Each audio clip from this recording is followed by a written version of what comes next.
Hello everyone! Welcome to Pinoy Food Guide.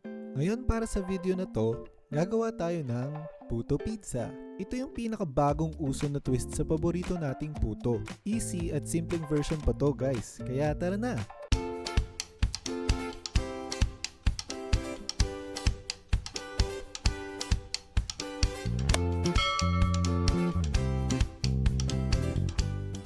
Ito na yung mga ingredients. Para sa puto, 1.5 cups ng all-purpose flour, 1 cup ng white sugar,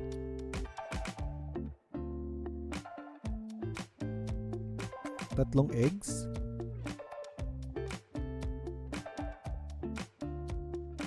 1 can ng small na evaporated milk, 1 tablespoon na baking powder, 1 pinch ng salt, at kalahating cup ng water. Para doon naman sa pizza toppings, simpleng ingredients lang yung gagamitin natin. 5 tablespoon ng pizza sauce or tomato sauce kung wala,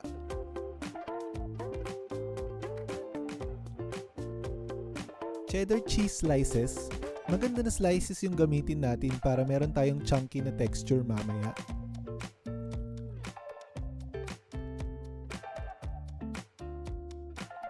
Tatlong pieces na jumbo hot dogs na sliced. Hindi na kailangan lutuin kasi maluluto naman yan sa steamer. Take note na pwede ma-adjust depende sa size ng mga puto molds natin o kaya sa preferred na dami ng ilalagay natin yung mga topping ingredients natin. So kumuha lang tayo ng large mixing bowl at imimix na natin yung mga puto ingredients dito. Lagay na muna natin yung harina, tapos yung asukal, tapos baking powder.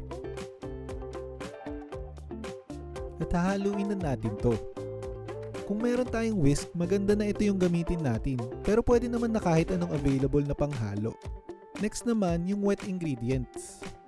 I-beat muna natin yung mga eggs bago natin ilagay ito.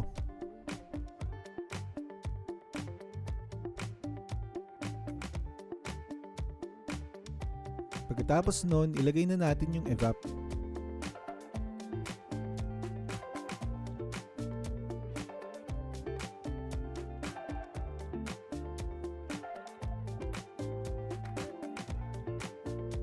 Tapos yung pinch of salt.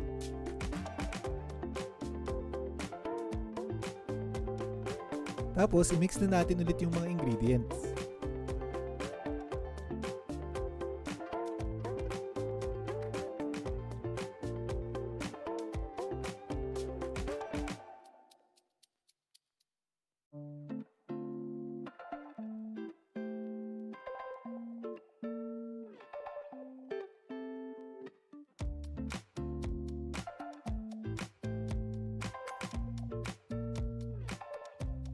Para dun sa water natin, unti-unti muna natin tong ilalagay tapos i-check natin kung okay na yung consistency habang hinahalo natin.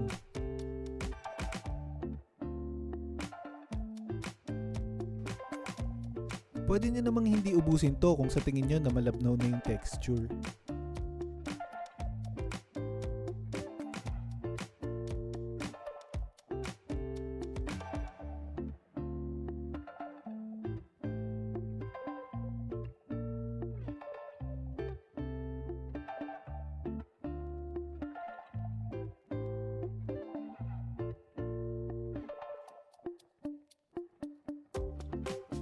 I-mix lang natin ulit, tapos pag ganito na yung itsura niyan, tapos na tayo. Ihanda na natin yung mga plastic puto molds. Ibabrush natin to ng cooking oil para hindi dumikit yung mga puto dito. Depende sa size ng molds nyo, yung bilang ng mga molds na kailangan natin. Mga 20 molds yung nagamit namin para sa video na to.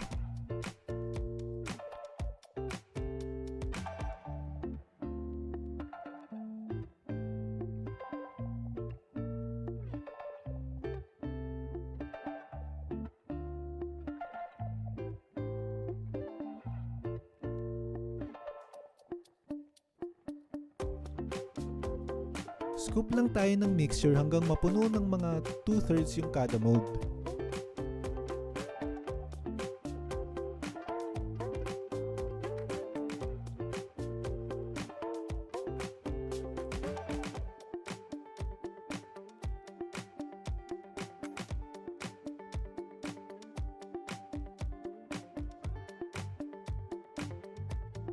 I-scoop na natin yung pizza sauce pagkatapos.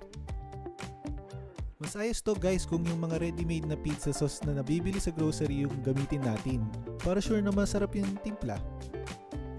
Meron din namang mga murang brands nito, Del Monte for example. Yan, i-enjoy lang natin yung paglagay nito. Pwede nyo i-try mag-drawing ng iba't ibang shape para mas masaya.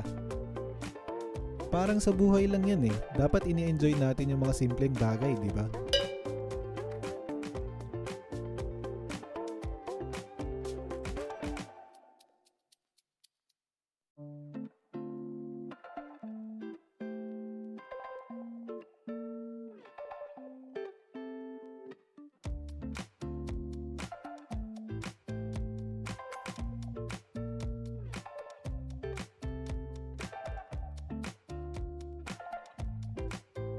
Lagay na natin yung cheese slices pagkatapos. Processed cheddar cheese lang naman to, parang Eden, cheesy o kaya keso.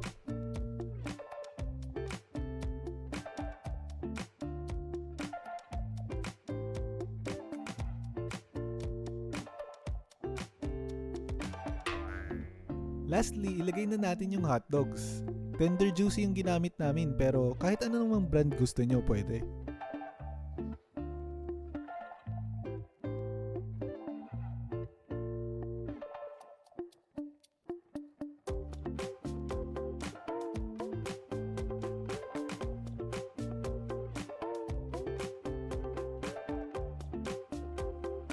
Teka, balikan lang muna natin si Smiley, baka magtampo eh. Gawin nyo lang to para dun sa mga natitira pang ingredients. Tapos, steam na natin sila. Ihanda nyo na yung steamer tapos magpakulo na rin tayo ng tubig. Pag ready na siya, pwede na natin ilagay yung mga puto pizza.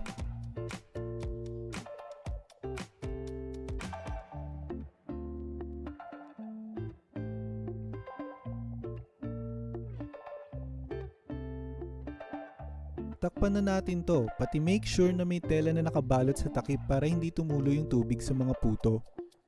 Maghintay lang naman tayo ng mga 10 minutes per batch, o diba ang bilis lang?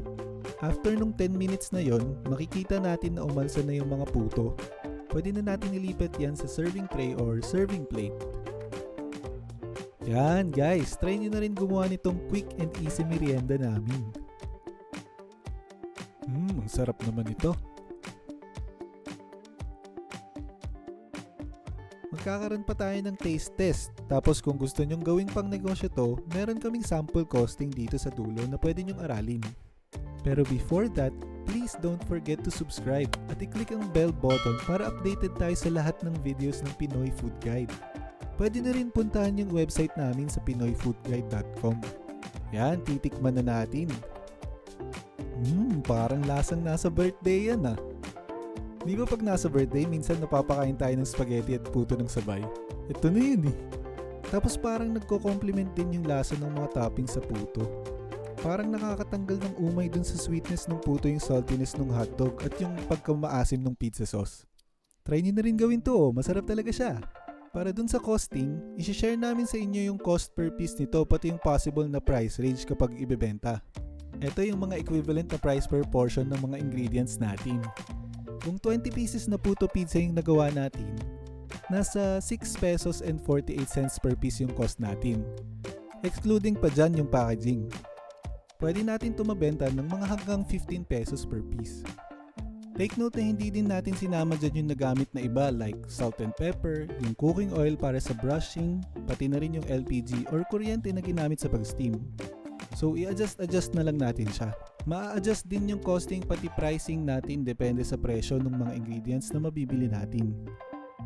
Thank you sa panonood nitong video guys. Subaybay lang kayo sa channel namin para sa easy to follow recipe videos na katulad nito. Kung nagustuhan niyo yung video o kaya kung may tanong man kayo, i-comment niyo lang dito sa baba.